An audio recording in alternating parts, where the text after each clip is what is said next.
Hello friend, welcome to my YouTube channel. Hobbes का जो राजनीतिक दर्शन है उसमें निरंकुशतावाद के तत्व। हॉब्स के राजनीतिक दर्शन की सबसे बड़ी विशेषता है निरंकुश तथा अपरिमित संप्रभुता का सिद्धांत, एब्सोल्यूट एंड अनलिमिटेड सॉवरेनिटी। यद्यपि हॉब्स के से पूर्व बौद्धा यह कह चुका था कि संप्रभुता राज्य की सर्वोच्च शक्ति है। तो जो उसकी जो हॉब्स की जो राजनीतिक चिंतन की सबसे बड़ी विशेषता है वो है निरंकुश एवं अपरिमित संप्रभुता का सिद्धांत, एब्सोल्यूट एंड अनलिमिटेड सॉवरेनिटी। यद्यपि हॉब्स से पहले बौद्धा भी कह चुका था कि जो संप्रभुता है, सॉवरेनिटी है, वो राज्य की सर्वोच्च शक्ति है जिस पर कानून का बंधन या सीमा नहीं है। तथापि वह अवश्य यह भी मानता था कि जो प्राकृतिक कानून हो गया, ईश्वरीय कानून तथा अपनी संपत्ति की रक्षा करने का व्यक्ति का अधिकार है। व्यक्ति का अधिकार ये सब संप्रभुता की सीमाएं निर्धारित करते हैं, ये बौद्धा ने कहा था। इस प्रकार हम उसके सिद्धांत में एक स्पष्ट किंतु निश्चित असंगति पाते हैं। इस असंगति का प्रमुख कारण यह प्रतीत होता है कि उसने प्रभुसत्ता की धारणा का पूर्ण रूप से विश्लेषण नहीं किया बौद्धा ने। इसकी कमी की पूर्ति 60 वर्ष पश्चात हॉब्स ने अपनी रचनाओं में की।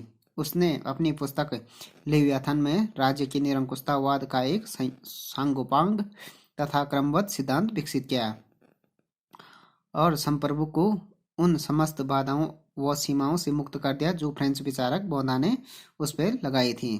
तो बौद्धा ने जो इस पे अंकुश लगाया था, ये बांधा था किसको, प्राकृतिक कानून, ईश्वरीय कानून एवं अपनी संपत्ति की रक्षा करने के अधिकार से संप्रभुता की सीमाएं निर्धारित की। मगर जो बैंथम ये हॉब्स था, इसने क्या किया, पूरे तरह से क्या किया,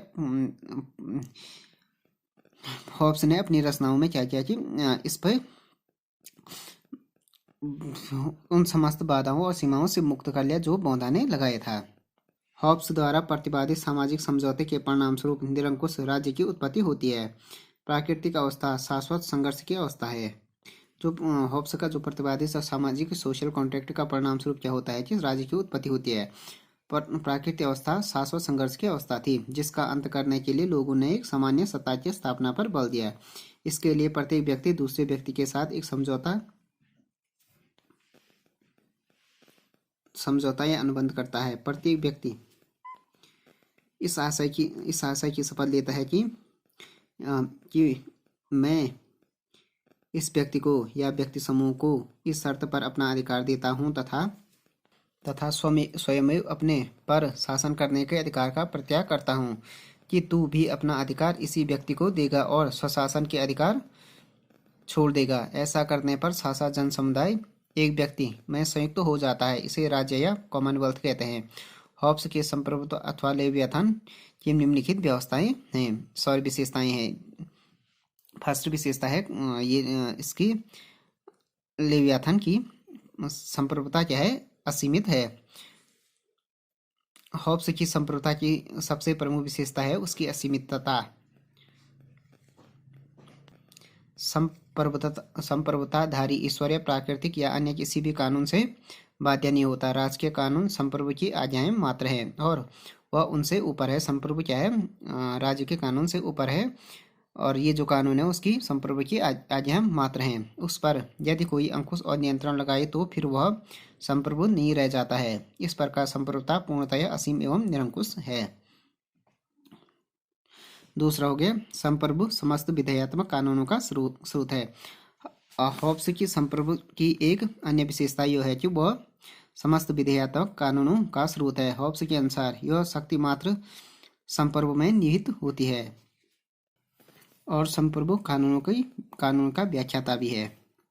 संपत्ति का सृष्टि और नियामक। हॉब्स के अनुसार संपत्ति की सृष्टि भी संप्रभु करता है क्योंकि संपत्ति के कानूनी अधिकार का जन्म राज्य के साथ ही हुआ। संपत्ति का सृष्टा संप्रभु ही होने के कारण संप्रभु जब चाहे व्यक्ति से उसकी संपत्ति ले सकता है। इस प्रकार हॉब्स बौद्धा के इस विचार को स्वीकार नहीं करता कि कर लगाने के लिए जन स्वीकृति आवश्यक है। हॉब्स का ये मानना था कि संपत्ति के जो सृष्टि क्या होती है संप्रभु ही करता है क्योंकि संपत्ति के कानूनी अधिकार का जन्म क्या हो गया, राज्य के साथ ही वो है। तो ये बौद्धा के इस व्यक्ति को स्वीकार नहीं करता है कि कर लगाने के लिए जन स्वीकृति आवश्यक है। वो कहता है कि कर लगाने के लिए कोई जन स्वीकृति आवश्यक नहीं है, ये हॉब्स कहता है। संप्रभु न्याय का स्रोत है। हॉब्स के अनुसार न्याय का एकमात्र स्रोत भी संप्रभु ही है। शासक को न्याय का स्रोत और न्यायाधीशों को सिंहासन के नीचे के सिंह कहकर हॉब्स ने न्यायिक स्वतंत्रता के सिद्धांत का खंडन किया है। इस प्रकार हॉब्स की विचारधारा में शक्ति विभाजन तथा नियंत्रण व संतुलन के लिए कोई स्थान नहीं है। अधिकार क्या है? केवल संप्रभु में निहित है। राज्य में हॉब्स विद्यमान किसी भी व्यक्ति, परिवार, चर्च अथवा या अन्य किसी समुदायों के अधिकारों को स्वीकार नहीं करता है। वो राज्य में जो भी व्यक्ति हो गया, परिवार, चर्च या अन्य किसी समुदाय के अधिकारों को हॉब्स क्या नहीं करता? स्वीकार नहीं करता है। और इस बात का प्रतिपादन करता है कि व्यक्ति और समुदायों का एकमात्र स्रोत संप्रभु है। उन्हें केवल वही अधिकार प्राप्त हो सकते हैं जो संप्रभु के द्वारा स्वीकार किए जाएं। व्यक्ति या समुदाय संप्रभु के विरुद्ध किसी भी अधिकार का दावा नहीं कर सकते हैं।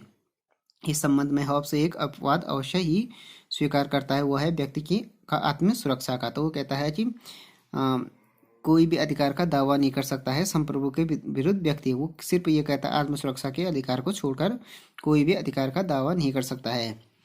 युद्ध और शांति का निर्णायक। हॉब्स न केवल आंतरिक क्षेत्र में वरन बाहरी क्षेत्र में भी संप्रभुता की असीमित, ये बाहरी है,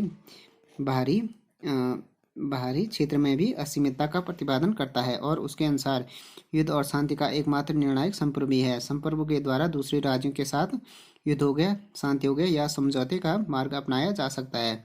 उसे अपनी इच्छानुसार सैनिक शक्ति का प्रयोग करने का अधिकार है। तो ये हो गया आंतरिक और बाह्य संप्रभुता की असीमितता प्रदान करते हुए कहते हैं युद्ध और शांति, चाहे युद्ध हो गया, चाहे शांति हो गया, चाहे संधि हो गया, का मार्ग अपनाना चाहिए तो वो राज्य ही कर सकता है। अपनी इच्छानुसार क्या कर सकता है? वो सैनिक शक्ति का प्रयोग कर सकता है।